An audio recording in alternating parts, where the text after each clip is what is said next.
നമസ്തേ. കഥകളതിസാഗരത്തിലേക്ക് സ്വാഗതം. ഇന്നത്തെ കഥ കാളക്കുട്ടൻ്റെ സങ്കടം. കാളക്കുട്ടന് എന്തുപറ്റി, സങ്കടം എന്താണെന്ന് നമുക്ക് നോക്കാം. ഈ ചാനൽ ഒന്ന് സബ്സ്ക്രൈബ് ചെയ്യണം കേട്ടോ. കഥകൾ ശ്രദ്ധിക്കൂ. ഇത് ജാതക കഥകളിലെ ഒരു കഥയാണ്. ഇവിടെ കാശി രാജ്യത്തിൻ്റെ ഒരു ഉൾഗ്രാമത്തിൽ ബോധിസത്വനൊരിക്കൽ ഒരു കാളക്കുട്ടനായിട്ട് ജനിച്ചു. അങ്ങനെ ജീവിക്കാൻ തുടങ്ങി. ബോധിസത്വന്മാർക്ക് ഇഷ്ടമുള്ള ജന്മങ്ങൾ എടുക്കാം. പക്ഷിയായിട്ടും കാളയായിട്ടും കുതിരയായിട്ടും ഒക്കെ ജീവിക്കും, നായ്ക്കളായിട്ടും ഒക്കെ ജനിച്ച്. പക്ഷേ ഏത് ജന്മമെടുത്താലും തത്വോപദേശങ്ങളൊക്കെ നൽകുന്നതിന് അവർക്ക് പ്രാപ്തിയുണ്ടാകും. അങ്ങനെ ബോധിസത്വൻ കാളക്കുട്ടിയായിട്ട് ഇങ്ങനെ വളർന്നിരിക്കുക. ഒരു കൃഷിക്കാരൻ്റെ ഭവനത്തിലാണ്. ഇപ്പോൾ കൃഷിക്കാരൻ എന്ന് പറഞ്ഞാൽ സാധാരണ കൃഷിക്കാരനെന്നല്ല, അതൊരു പ്രഭു തന്നെയാണ്. ഒരുപാട് ഭൂസ്വത്തുക്കളും വലിയ കൊട്ടാരം പോലത്തെ വീടും കൃഷിസ്ഥലങ്ങളും ഒക്കെയുള്ള, ദൂരെയുണ്ട് കൃഷിസ്ഥലങ്ങൾ, അവിടെ തന്നെയുണ്ട്, വീടിനടുത്ത് തന്നെയുണ്ട്. അങ്ങനെയുള്ള ഒരു കൃഷിക്കാരൻ്റെ ഭവനത്തിലാണ് ബോധിസത്വൻ ഒരു ചുവന്ന നിറത്തിലുള്ള ഒരു കാളക്കുട്ടനായിട്ട് ജനിച്ചത്.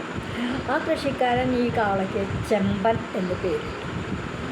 ചെമ്മൻ എന്ന് പേരിട്ട് അങ്ങനെ തടിച്ച് കൊഴുത്ത് നല്ല വലുപ്പത്തിൽ ആരോഗ്യത്തോടു കൂടി അവിടെ വളർന്ന് കൊണ്ടിരിക്കുമ്പോൾ അവിടുത്തെ മറ്റൊരു പശു പ്രസവിച്ചു. അതും ഇതുപോലെ ഏകദേശം ഒരു ചുവന്ന നിറത്തിലുള്ള ഒരു ചെമ്പൻ കാള തന്നെ. ഉടൻ തന്നെ ആ കാളയ്ക്ക് അവിടുത്തെ കൃഷിക്കാരൻ, ആ പ്രഭു, കൊച്ചു ചെമ്പൻ എന്നും പേരിട്ടു. അങ്ങനെ ചെമ്പനും ചെമ്പനും കൂടിയിട്ട് ഒരുമിച്ച് അവിടെ സഹോദരങ്ങളെ പോലെ അങ്ങ് വളർന്നു. കൊച്ചു ചെമ്പൻ വലിയ ചെമ്പനെ വിളിക്കണത് തന്നെ ചേട്ടാ ചേട്ടാന്ന്. അവരാണ് ആ പ്രഭുവിൻ്റെ കൃഷിപ്പാടത്തേക്ക് അങ്ങോട്ട് വിത്തും വളവും കൃഷി സാധനങ്ങളും പല സാധനങ്ങളും പോകുന്നവരെ, കൃഷിക്കാരായിട്ട് ആൾക്കാർ പോകുന്നവരെയൊക്കെ കയറ്റി കാളവണ്ടി വലിച്ചുകൊണ്ട് പോകുന്നതാണ് വയലിലേക്ക്. അതുപോലെ വയലിൽ നിന്ന് ഇങ്ങോട്ട് കൊയ്തെടുത്ത കറ്റകൾ കളപ്പുരയിലെത്തിക്കുന്നതും ഈ ചെമ്പനും കൊച്ചു ചെമ്പനും കൂടിയിട്ടാണ്. നല്ല കഠിനമായ ജോലിയാണ്. രാവിലെ അങ്ങോട്ട് തുടങ്ങും പാവങ്ങൾ. അത് കഴിഞ്ഞിട്ട് വലിച്ച് രാത്രി ആകുമ്പോഴേക്കും വൈകുന്നേരമായി പണി കഴിഞ്ഞാൽ തൊട്ട് ഒഴുകുന്ന ഒരു തെളിനീരൊഴുകുന്ന ഒരു തോടുണ്ട്. ആ തോടിൽ സുഖമായിട്ട് അങ്ങോട്ട് കുളിക്കും. കുളി കഴിഞ്ഞ് വരുമ്പോഴേക്കും നല്ല ചൂടുള്ള ആഹാരം കിട്ടാറുണ്ടാവും. ഇഷ്ടംപോലെ കുടിക്കാനും തിന്നാനും നല്ല പച്ചപ്പുല്ല്, കുടിക്കാനാണെങ്കിൽ ചൂടുള്ളത്, ഇടയ്ക്ക് തേങ്ങാപ്പിണ്ണാക്ക്, അങ്ങനെയുള്ള വിശിഷ്ട ഭക്ഷ്യങ്ങളും കിട്ടാറുണ്ട്. പിന്നെ കിടന്നുറങ്ങാൻ വേണ്ടി സുഖമാണ്. പക്ഷേ കാലത്ത് എണീറ്റാൻ വേണ്ടി ജോലി തന്നെ.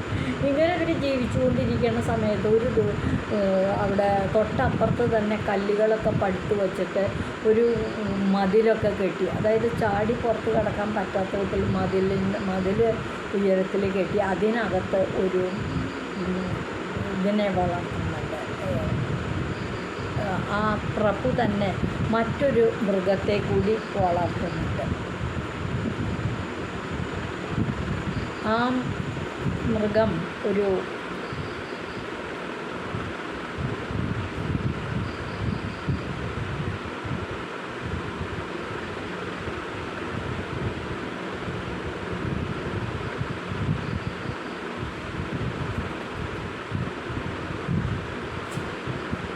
പന്നിയെയാണ് വളർത്തുന്നത്. ആ പന്നിയെ ഇങ്ങനെ വളർത്തുമ്പോൾ പന്നിക്ക് എന്നും വിശിഷ്ട ഭക്ഷണ സാധനങ്ങളൊക്കെ കൊണ്ടുകൊടുക്കും. ആ കൊണ്ടുകൊടുക്കുന്നത് സേവകന്മാർ കൊണ്ടുകൊടുക്കും. അപ്പോൾ ഓരോ ലഡുവൊക്കെ കിട്ടുമ്പോഴേ പായസം കൊണ്ടുകൊടുക്കും. അങ്ങനെ പല നല്ല ഭക്ഷണ സാധനങ്ങൾ കൊണ്ടുകൊടുക്കുമ്പോൾ ആ പന്നിയുടെ പേര് തന്നെ മ്യൂണിക എന്നാണ് കേട്ടോ പേര്. ആ മ്യൂണിക അപ്പോൾ നല്ല ആഹാരം കിട്ടിക്കഴിഞ്ഞാൽ നല്ല ഒച്ച വെച്ച് ശരിക്കും പാട്ട് പാടുകയൊക്കെ ചെയ്യും. ആ ശബ്ദം കേൾക്കുമ്പോൾ ഈ കൊച്ചുചെമ്പൻ പറയും, ചേട്ടാ ഈ ശബ്ദം കേൾക്കുന്നുണ്ടോ? ആ കേൾക്കുന്നുണ്ടല്ലോ എന്നാണ്. അതെന്താണെന്ന് മനസ്സിലായോ? ആവോ നീ പറയേ എന്ന് പറയും. അപ്പോൾ കൊച്ചുചെമ്പൻ പറയും, അത് ആ മ്യൂണികയുടെ ശബ്ദമാണ്. അവന് നല്ല മധുര പലഹാരങ്ങളും കാര്യങ്ങളൊക്കെ അല്ലേ കിട്ടണേ. അതൊക്കെ കിട്ടിക്കഴിയുമ്പോൾ തിന്നു കഴിയുമ്പോൾ അവനങ്ങനെ പാട്ട് പാടുന്നതും ആർത്ത് വിളിച്ച് ചിരിക്കണതും ഒക്കെ ആയ ശബ്ദം ഈ കേൾക്കണം. എനിക്ക് ദേഷ്യം വരെയാണ് അവൻ്റെ ശബ്ദം കേൾക്കുന്നത്. എന്താ അവന് മാത്രം നമ്മുടെ യജമാനൻ എന്ത് പക്ഷാഭേദ ഈ കാണിക്കുന്നത്. പകല അന്തിയോളം മുഴുവൻ പണിയെടുത്ത് വയലിൽ പോയി പണിയെടുത്ത് ജീവിക്കുന്ന നമ്മൾക്കല്ലാതെ തന്നെ നമുക്ക് പുല്ലും വൈകോലും മാത്രമല്ലേ തരുന്നുള്ളൂ. ഒരു മധുരപലഹാരവും നമുക്ക് തരുന്നില്ലല്ലോ. പക്ഷേ മ്യൂണിക എന്ത് പണിയെടുത്തിട്ടാ? മ്യൂണിക ആ കൂട്ടിൽ നിന്ന് പുറത്ത് കിടക്കുന്നില്ല. അവിടെ കിടന്ന് പൊട്ടക്കൽ ഉടനുള്ളൂ. എന്നിട്ട് മധുരപലഹാരങ്ങളൊക്കെ കൊണ്ട് കൊടുക്കും. അങ്ങനെ മിക്ക ദിവസം ഈ മ്യൂണികയുടെ ശബ്ദം കേൾക്കില്ല. ഒരു ദിവസം നോക്കുമ്പോൾ രാജകുമാരി തന്നെ നേരിട്ട് മ്യൂണികയ്ക്ക് ലഡ്ഡു കൊണ്ടു കൊടുക്കണം.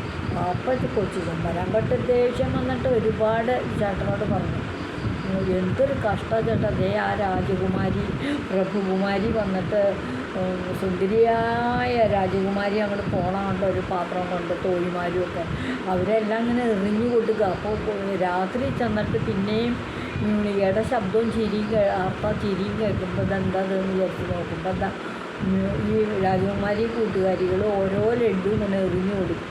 അത് തിന്നുമ്പോഴാണ് മ്യൂണിക ചിരിക്കണതിൻ്റെ ശബ്ദമാണ് ഈ കേൾക്കണത്. അപ്പോൾ ചെമ്പങ്കാള പറഞ്ഞു, ആ മ്യൂണിക ചിരിച്ചോട്ടെ, അവൻ ഭക്ഷണവും കഴിച്ചോട്ടെ, മധുരഭക്ഷണവും കഴിച്ചോട്ടെ, അത് മരണത്തിൻ്റെ ഭക്ഷണമാണ്, അതാണ് കൊടുക്കുന്നത്. മരണത്തിൻ്റെ ഭക്ഷണം. ഈ ചേട്ടനെ എന്ത് പറ്റി? ബോധമില്ലാതുകൊണ്ട് പലതും പറയല്ലേ.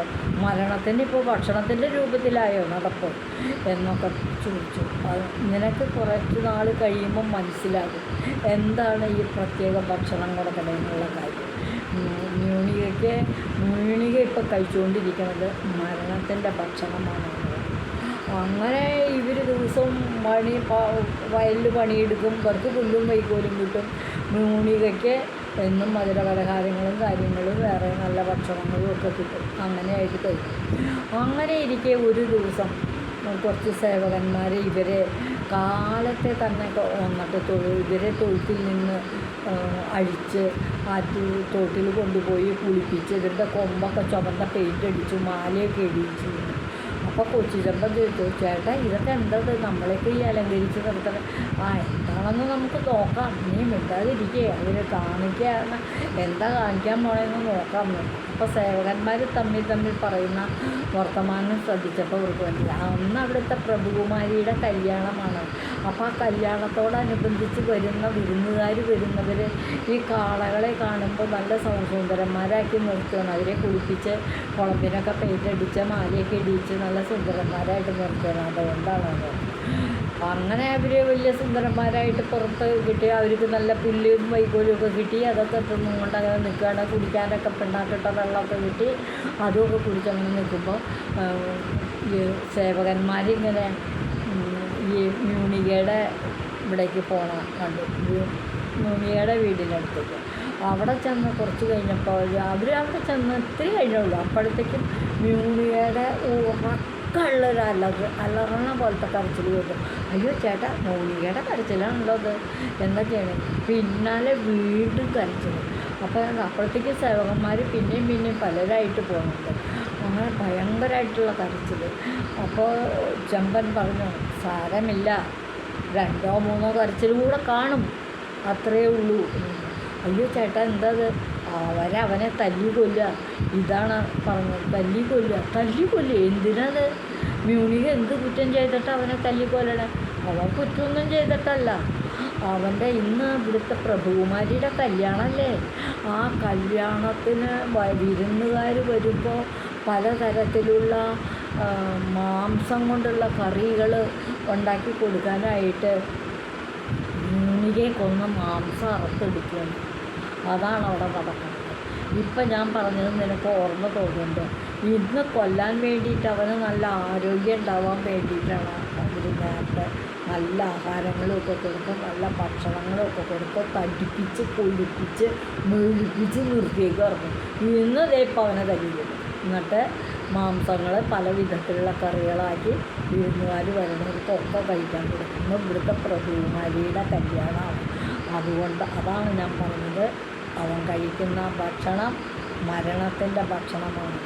ഇനി നീ പറ, നിനക്ക് ആ മരണത്തിൻ്റെ ഭക്ഷണം വേണോ, അതോ നമുക്ക് കിട്ടിക്കൊണ്ടിരിക്കുന്ന പുല്ലും വൈക്കോലും തന്നെ മതിയോ എന്ന് ചോദിച്ചു. ഉച്ചച്ചമ്പനുണ്ടല്ലോ, അയ്യോ ചേട്ടാ എനിക്ക് വേണ്ടേ വേണ്ട, ഓരോ മധുരപലഹാരവും വേണ്ട, എനിക്ക് പുല്ലും വൈക്കോലും മാത്രം മതി, ജീവൻ നിലനിൽക്കാനുള്ള തീറ്റ എന്ന് വെച്ചാൽ മാത്രം എനിക്ക് കിട്ടിയാൽ മതി എന്ന് പറയുകയും ചെയ്തു. അതാണ് ഇന്നത്തെ കഥ. കാളക്കുട്ടിയുടെ സങ്കടം. ചെമ്പൻ്റെ സങ്കടമായിരുന്നു, തനിക്ക് സ്പെഷ്യൽ ഭക്ഷണമൊന്നും കിട്ടണില്ല എന്ന് പറഞ്ഞത്. ആ സങ്കടം ഇപ്പം അങ്ങോട്ട് തീർന്നു. സ്പെഷ്യൽ ഭക്ഷണം കൊടുത്തിട്ടുള്ളവർക്ക് എന്താണ്, ഇത് മരണത്തിൻ്റെ ഭക്ഷണം അതായിരുന്നു. ഇതാണ് ധാർമ്മികമായ ധർമ്മബോധത്തിലൂടെ മനസ്സിലാക്കുന്നതാണ്. നമ്മൾ സാധാരണക്കാരായിട്ട് ജീവിക്കുക, സാധാരണ ഭക്ഷണങ്ങൾ കഴിക്കുക, രാജകീയമായിട്ടുള്ളതൊന്നും നമുക്ക് വേണ്ടേ വേണ്ട.